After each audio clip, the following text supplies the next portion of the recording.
Hello guys, कक्षा 10 गणित में आप सभी लोगों का स्वागत है। आज हम अध्याय नंबर 7 निर्देशांक ज्यामिति में विभाजन सूत्र के बारे में बताएंगे। तो हमने दो बिंदुओं के बीच की दूरी बता दी थी। अब विभाजन सूत्र आप लोग देख लेते हैं कि विभाजन सूत्र कैसे होता है। तो विभाजन सूत्र दो प्रकार का होता है, एक अंतः विभाजन होता है, एक बाह्य विभाजन होता है। तो एक रेखाखंड है आपका पी क्यू, इस रेखाखंड पर दो बिंदु हैं, एक पी है एक क्यू है। पी के निर्देशांक x1 y1 है और क्यू के निर्देशांक x2 y2 हैं और मध्य बिंदु के निर्देशांक r हैं। तो अंतः विभाजन इसको m और m2 दो भागों में विभाजित करता है। r जो है m1 m2 को दो भागों में विभाजित करता है। तो अंतः विभाजन का सूत्र हो जाएगा x बराबर हो जाएगा m1 x2 plus m2 x1 बटा m1 प्लस m2। ये x की वैल्यू हो जाएगी, यहाँ xy हो जाएगा, इसकी मान xy हो जाएगा और y बराबर हो जाएगा m1 y2 plus m2 y1 बटा m1 प्लस m2। ये अंतः विभाजन का सूत्र हो गया। अब आइए बाह्य विभाजन। बाह्य विभाजन में क्या होगा? बाह्य विभाजन में आपका जो प्लस होगा वो माइनस में चेंज हो जाएगा। तो बाह्य विभाजन का सूत्र हो जाएगा x बराबर हो जाएगा m1 x2 minus m2 x1 बटा m1 माइनस m2 और y बराबर हो जाएगा m1 y2 minus m2 y1 बटा m1 माइनस m2। ये हो जाएगा बाह्य विभाजन का सूत्र। तो इस तरह से अंतः और बाह्य विभाजन का सूत्र हो जाएगा आपका। अंतः बाह्य विभाजन हो जाएगा आपका x बराबर हो जाएगा y बराबर हो जाएगा, बाह्य विभाजन हो जाएगा x बराबर इतना और y बराबर इतना हो जाएगा। ठीक है। अब यहाँ पर एक बात और कहता है, अगर ये P रेखाखंड AB को या R रेखाखंड AB को K और 1 के अनुपात में बांटे, K और 1 के अनुपात में विभाजित करें, K और 1 के अनुपात में विभाजित करें, तो अंतः विभाजन का सूत्र हो जाएगा, अंतः विभाजन का हो जाएगा सूत्र कितना हो जाएगा? अंतः विभाजन का ये जो आपका सूत्र हो जाएगा kx2 प्लस x1 बटा k प्लस 1, एक फार्मूला ही हो जाएगा x बराबर, ठीक है। y बराबर हो जाएगा ky2 प्लस y2 बटा k प्लस 1। ये अंतः विभाजन का हो जाएगा और बाह्य विभाजन का हो जाएगा, बाह्य विभाजन का x बराबर हो जाएगा। यहाँ देखिए केवल क्या करना है, यहाँ पर m1 के स्थान पे k लिख देना है। तो k x2 माइनस x1 बटा k माइनस 1, ये x की वैल्यू हो जाएगी और y की वैल्यू हो जाएगी ky2 माइनस y1 बटा k माइनस 1। ये अंतः और बाह्य विभाजन का सूत्र हो जाएगा आपका। m1 के जगह पर k हो जाएगा और m2 के जगह पे हो जाएगा 1।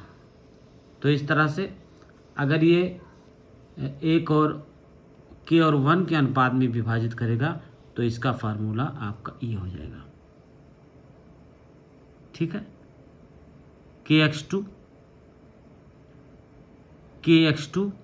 Plus x1 k plus 1, ky2 plus 1 k plus 1, kx2 minus x1 बटा k माइनस 1, ky2 माइनस 1 बटा k माइनस 1। इसका फार्मूला हो जाएगा। अगर ये बिंदु जो है के और 1 के अनुपात में विभाजित करेगी तो इसका मान ये हो जाएगा। ठीक है, हम निकाले मध्य बिंदु के निर्देशांक। मध्य बिंदु के निर्देशांक कैसे निकालते हैं? रेखाखंड का मध्य बिंदु। आ जाइए, रेखाखंड का मध्य बिंदु कैसे निकालते हैं देख लीजिए। रेखाखंड का मध्य बिंदु,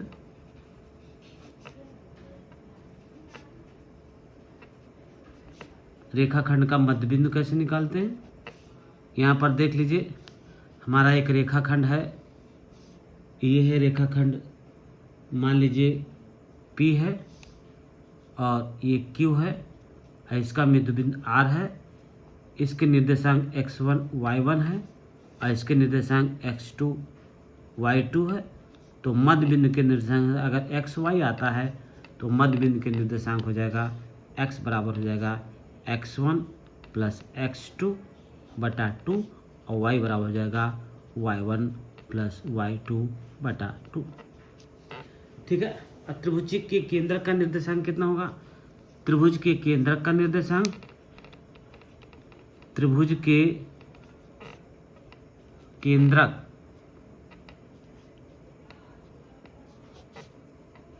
का निर्देशांक, त्रिभुज के केंद्र का निर्देशांक कैसे होगा? मान लीजिए आपका एक त्रिभुज इस तरह से है, ये P है, ये Q है, ये R है, ये x1 y1 है, ये x2 y2 है, ये है आपका x3 y3, x3 y3। तो इसके केंद्रक का निर्देशांक कितना हो जाएगा?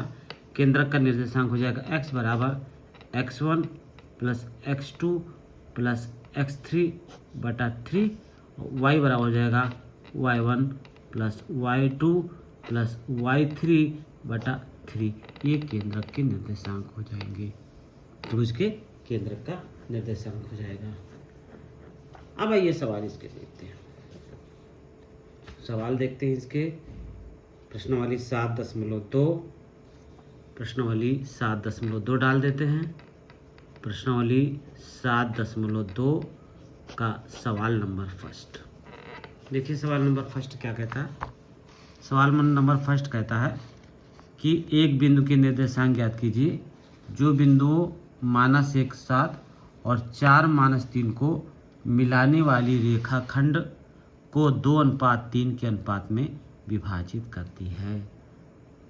उस बिंदु का निर्देशांक का ज्ञात करना है जो बिंदुओं 1 7 और 4 7 को मिलाने वाली रेखाखंड को 2:3 के अनुपात में विभाजित करती है। तो निकाल लेते हैं। ये आपका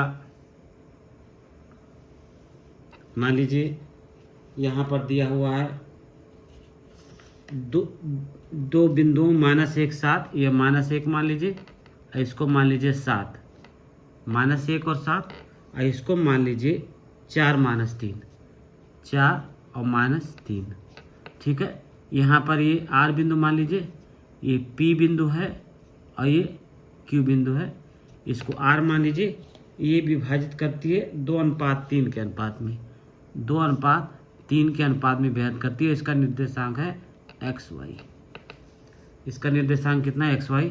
तो ये हो जाएगा x1 y1, ये हो जाएगा x2 y2, ये हो जाएगा m1, ये हो जाएगा m2। ठीक है, तो अंतर विभाजन का सूत्र निकालना है।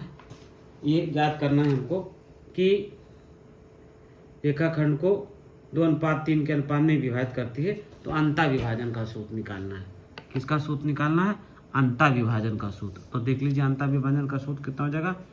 x बराबर हो जाएगा m1 x2 plus m2 x1 बटा m1 प्लस m2।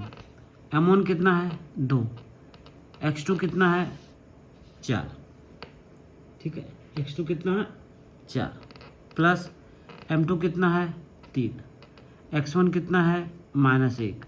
x1 कितना है? -1। m1 प्लस m2 कितना है? 2 प्लस 3। तो कितना हो जाएगा? 4 दूनी 6 -3 बटे 5। तो कितना हो जाएगा? 3 बटे 5। तो एक बिंदु हो जाएगा 3/5, 4 दूनी 8, सॉरी ये 4 दूनी 8 होगा, 4 दूनी 8 हो जाएगा, ये 4 दूनी 8 -3 तो हो जाएगा 5/5, 5/5, 5/5 बराबर हो जाएगा 1, 5/5 बराबर हो जाएगा 1। अब इसी तरह से y निकाल लीजिए, y बराबर हो जाएगा m1y2 प्लस m2y1 बटा m1 प्लस m2। m1 कितना है 2, y2 कितना है -3, m2 कितना है 3 और y1 कितना है 7/2 प्लस 3, तो 3 दूनी 6 प्लस 21/5 हो जाएगा 15/5 बराबर हो जाएगा 3। तो बिंदु कितने आ जाएंगे, बिंदु आ जाएंगे आपके 1 और 3, अंतर बिंदु आ जाएगा 1 और 3 आ जाएगा। तो इस तरह से इसके मान आप लोगों ने निकाल लिया है, आराम से इसका मान आ गया है, बहुत आराम से निकाल लेते हैं मध्य बिंदु के निर्देशांक। ये सवाल नंबर है आपका पहला सवाल देख लिया आपने। अब आते हैं दूसरा नंबर सवाल पे, 7.3 का दूसरा नंबर सवाल देखते हैं किस तरह से कहता है। 7.3 का दूसरा सवाल देखिए क्या कहता है। दूसरा सवाल कहता है बिंदुओं 4-1 और -2-3 को जोड़ने वाली रेखाखंड को समत्रिक विभाजित करने वाले बिंदुओं के निर्देशांक ज्ञात कीजिए। समत्रिक विभाजित करने वाले बिंदुओं के निर्देशांक ज्ञात कीजिए। समत्रिक विभाजित, ठीक है। तो कहता है कि दो बिंदुओं को जोड़ने वाली रेखा बिंदु इतना तथा इतना को समत्रिक विभाजित करती हैं। तो अब इसके लिए निर्देशांक कैसे ज्ञात करते हैं। AP और PB समत्रिक विभाजित है, ठीक है। A यहाँ मान लेते हैं हम, इसका फिगर बना लीजिए, इस तरह से फिगर बना लेते हैं इसका। यहाँ पर हमने फिगर बना लिया इस तरह से, ठीक है। A मान लेते हैं, यहाँ P मान लेते हैं, A P। इस तरह से इसकी हम समत्रिक विभाजित करने वाले का फार्मूला हम देख लेते हैं कि जो समत्रिक विभाजित होगा उसका फार्मूला किस तरह से हम ज्ञात करेंगे। तो हम मान लेते हैं APQB, इस तरह मान लेते हैं AP, यहाँ मान लेते हैं Q, यहाँ मान लेते हैं B। APQB मान लेते हैं। अब APQB में हम निकाल लेते हैं, पहले A और B दिया है, और B कितना दिया हुआ है देख लीजिए, किताब से देख लेते हैं। A और B कितना दिया हुआ है 4-1 और -2 -3 दिया हुआ है। 4-1 और -2 4-1 और -4 -3, -2 और -3 दिया हुआ है। कितना दिया हुआ है 4-1, तो ये हो जाएगा 4 और -1। और दूसरा दिया हुआ है 2 -3, -2 और -3 दिया हुआ है, 2 -3 दिया हुआ है। समत्रिक विभाजित करने वाले बिंदुओं के निर्देशांक समत्रिक विभाजित, तो ये हो जाएगा AP अनुपात PB, AP अनुपात PB, ये हो जाएगा 1:2, ये 1 हो जाएगा 1:2। AP और PB में यहाँ 1 हो जाएगा और ये हो जाएगा 2, 1:2 हो जाएगा, ठीक है। AP और PB में तो बिंदु P के निर्देशांक कितने हो जाएंगे और Q के निर्देशांक, और AP अनुपात PB ये दिया हुआ है, AP अनुपात PB दिया हुआ है 1:2, AP अनुपात PB, और दिया हुआ है AQ अनुपात QB बराबर दिया हुआ है 2:1। ये है 2 और ये है 1, यानी AQ और QB दिया हुआ है 2:1 दिया हुआ है। ठीक समझ में आ रहा है ना। अब देखिए बिंदु P के लिए, बिंदु P के लिए, बिंदु P के लिए कितना हो जाएगा? बिंदु P के लिए हो जाएगा x बराबर हो जाएगा m1x2 प्लस m2x1 बटा m1 प्लस m2। m1x2 कितना, m1 कितना है? m1 है आपका माइनस m1 m2 माइनस 2 है, m1 अनुपात m2। यहाँ पर देख लीजिए m1 अनुपात m2 की वैल्यू दी हुई है, किताब में देखते हैं ये दिया हुआ है समत्रिक विभाजित, समत्रिक विभाजित है तो यहाँ पर 1:2 हो जाएगा, 1:2 हो जाएगा m1 m2 का मान 1:2 हो जाएगा। इस केस में m1 m2 का मान 1:2 हो जाएगा और इस केस में m1 अनुपात m2 बराबर हो जाएगा 2:1, 2:1 हो जाएगा। अब देखिए m1 कितना है? 1, x2 कितना है? ये देखिए x1 है आपका, यहाँ पर है ये x1, ये है y1, ये है x2, ये है y2। x1 है, y1 है, x2 है, y2 है। तो अब देखिए x1 कितना है? x1 है कितना? यहाँ पर x1 है x1 y1 m1 x2, x2 का मान है -2, तो यहाँ का रख देंगे -2 रख देंगे, -2 प्लस m2 2 है, x1 कितना है? -1 बटा 1 प्लस 2। ये देख लीजिए m1, यहाँ पर सीधे सीधे निकाल लीजिए। ये x1 का मान दिया हुआ है 4, y1 का मान दिया हुआ है -1, x2 का मान दिया हुआ है, x2 का मान दिया हुआ है -2 और y2 का मान दिया हुआ है -3। ध्यानपूर्वक देखिए 4, -1 और -2 और -3 दिया हुआ है, तो इसको सॉल्व कर लीजिए आप लोग, इसको सॉल्व कर लीजिए तो कितना हो जाएगा? ये हो जाएगा m1 x2, m1 की वैल्यू है 1, x2 की वैल्यू है -2, तो यहाँ -2 हो जाएगा प्लस m2 की वैल्यू कितनी है? 1 2 है और m1 x1 की वैल्यू कितनी है? 4, x1 की वैल्यू कितनी है? 4, तो ये हो जाएगा 4। ये कितना हो जाएगा? 4। तो कितना हो जाएगा? -2, यहाँ माइनस हो जाएगा, ये -2 है, -2 प्लस 8 बटा 3, -2 प्लस 8 बटा 3, तो कितना हो जाएगा? 6/3 बराबर हो जाएगा 2 के। और y बराबर कितना निकालेंगे?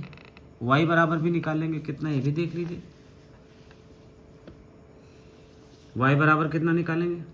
y बराबर हो जाएगा m1 y2 plus m2 y1 बटा m1 प्लस m2। अब m1 कितना है? m1 है 1 और y2 कितना है? देखिए y2 है -3, m2 कितना है? m2 है 2 और y1 कितना है? y1 है -1, y1 कितना है? -1 बटा 1 प्लस 2, तो हो जाएगा -3 -2 बटा 3, तो -5 बटा 3, तो कितना हो जाएगा? बिंदु कितने हो जाएंगे? बिंदु हो जाएगा कितना? P के निर्देशांक, यहाँ देखिए P के निर्देशांक, यहाँ P के निर्देशांक हो जाएंगे, यहाँ पर P के निर्देशांक हो जाएंगे, P के निर्देशांक हो जाएगा कितना? 2 - 5 बटा 3, ये P के निर्देशांक हो जाएगा। हम निकालेंगे Q के लिए, Q के लिए निकाल लेंगे, बिंदु Q के लिए, बिंदु Q के लिए, बिंदु Q के लिए निकाल लेंगे। अब यहाँ पर देखिए बिंदु Q के लिए m1 कितना हो जाएगा? यहाँ देखिए m1 की वैल्यू कितनी हो जाएगी? M1 की वैल्यू हो जाएगी 2 और M2 की वैल्यू हो जाएगी 1। M1 यहाँ से यहाँ तक हो जाएगा 2 और M2 की वैल्यू हो जाएगी कितनी 1। 2 अनुपात समत्रिक विभाजित है तो 2:1 हो जाएगा। आप सबका मान निकाल लीजिए, सबका मान निकाल लीजिए। x बराबर हो जाएगा M1 x2 plus M2 x1 बटा M1 प्लस M2। अब देखिए x1 की वैल्यू 4 दी हुई है, देखिए ये सब वैल्यू ये इसकी 4 दी हुई है, इसकी -2 दी हुई है, इसकी -1 है, इसकी -3 है, तो बार बार नहीं बताएंगे हम, देख लीजिए आप लोग। तो M1 की वैल्यू हो जाएगी 2, x1 की वैल्यू हो जाएगी 4, M2 की वैल्यू हो जाएगी 1, x1 की वैल्यू हो जाएगी -2 बटा 2 प्लस 1 हो जाएगी। ठीक है, तो हो जाएगी 4 दूनी 8 -2 बटा 3, तो कितनी हो जाएगी ये कितनी हो जाएगी x बराबर q के लिए 2:1 हो जाएगी।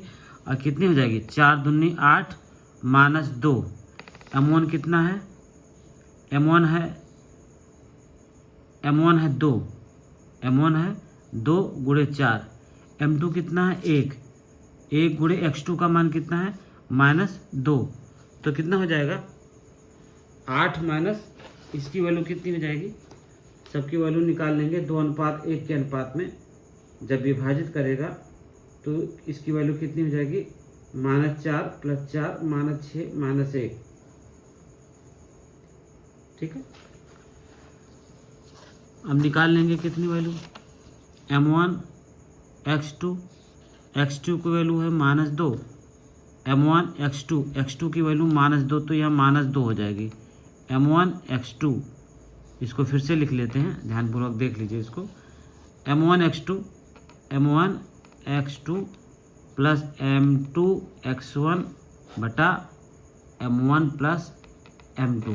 M1 कितना है 2 है, x2 कितना है -2 है, प्लस M2 कितना है 1 है, x1 कितना है 4 है, x1 कितना है 4 है बटा 2 प्लस 1, तो हो जाएगा -4 + 4 बटे 3 बराबर 0/3 बराबर हो जाएगा 0। इसकी वैल्यू कितनी आ गई 0 आ गई। और y बराबर हो जाएगा कितना M1 y2 plus M2 y1 बटा M1 प्लस M2। M1 की वैल्यू कितनी है, M1 के लिए 2 है, और y2 की वैल्यू कितनी है -3 प्लस M2 की वैल्यू कितनी है 1, और y1 की वैल्यू कितनी है -1 बटा 2 प्लस 1 बराबर 3 हो जाएगी। अब इसको सॉल्व कर लीजिए, यहाँ सॉल्व कर लेते हैं। तो -6 -1 बटा 3, तो -7/3, तो बिंदु कितने हो जाएंगे, बिंदु हो जाएंगे इसके 0 और -7/3। तो इस तरह से इसके आंसर आ जाएंगे आपके। ठीक है, तो बहुत आसान क्वेश्चन है, इसको आप लोग देख लीजिए, बहुत आसानी के साथ इसको जो है सॉल्व कर लीजिए। और अगर आपको वीडियो तेज़ लगता है तो इसको स्लो कर लीजिए, और स्लो करके इसका वीडियो जो आप लोग बना लीजिए। ठीक है, तो इस तरह से इसके मैंने 2 सवाल कर दिए हैं, और इसका तीसरा सवाल देखते हैं। तीसरा सवाल कहता है कि तीसरा सवाल चलिए अगले वीडियो में देखेंगे। चैनल अगर समझ में आता है तो चैनल को लाइक और सब्सक्राइब ज़रूर करें, बेल आइकन को दबाएं, और जैसे ही आप बेल आइकन को दबाएंगे मेरे द्वारा बनाया गया वीडियो आपके पास तुरंत पहुंच जाएगा। और इस चैनल को अपने साथियों में ज़्यादा से ज़्यादा शेयर भी करें। धन्यवाद।